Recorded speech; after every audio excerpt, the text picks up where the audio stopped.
Hey everybody, thanks for tuning in to McNeil Entertainment. Today we are going to be looking at Luther's small catechisms. We are going to be looking at section 1, the 10 Commandments.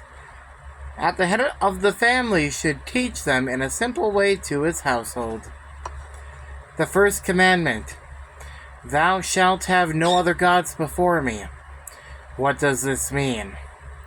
We should fear, love, and trust in God above all things. The second commandment. Thou shalt not take the name of the Lord thy God in vain. What does this mean? We should fear and love God that we may not curse, swear, use witchcraft, lie, or deceive by his name, but call upon it in every trouble. Pray, praise, and give thanks. Third commandment. Remember the Sabbath day, to keep it holy. Thou shalt sanctify the holy day. What does this mean? We should fear and love God, that we may not despise preaching and his word, but hold it sacred and gladly hear and learn it. Fourth commandment. Thou shalt honor thy father and thy mother, that it may be well with thee, and thou mayest live long on the earth. What does this mean?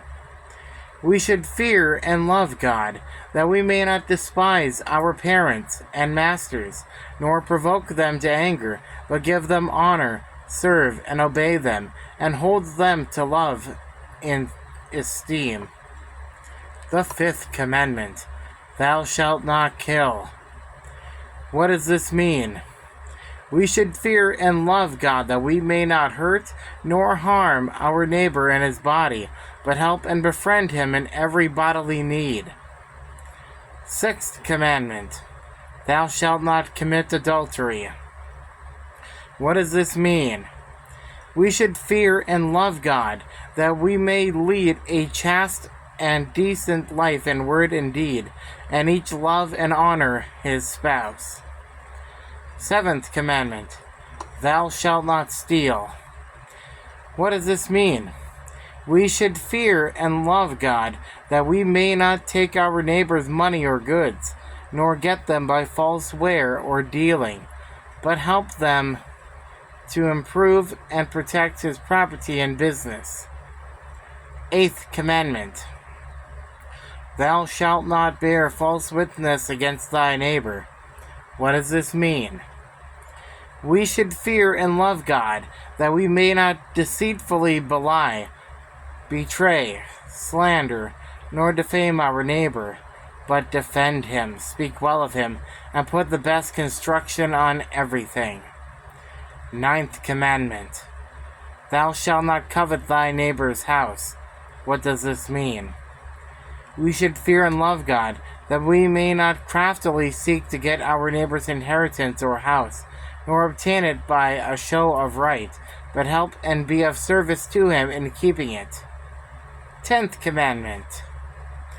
Thou shalt not covet thy neighbor's wife, nor his manservant, nor his maidservant, nor his cattle, or anything that is thy neighbor's. What does this mean? We should fear and love God that we may not estrange, force, or entice away from our neighbor his wife, servants, or cattle, but urge them to stay and do their duty. The close of the commandments. What does God say of all these commandments? He says thus, I, the Lord, thy God, am a jealous God, visiting the iniquity of the fathers upon the children, unto the third and fourth generation of them that hate me, and showing mercy unto thousands of them that love me and keep my commandments. What does this mean? God threatens to punish all that transgress these commandments. Therefore we should fear his wrath and not act contrary to them. But he promises grace and every blessing to all that keep these commandments. Therefore, we should also love and trust in him, and willingly do according to his commandments.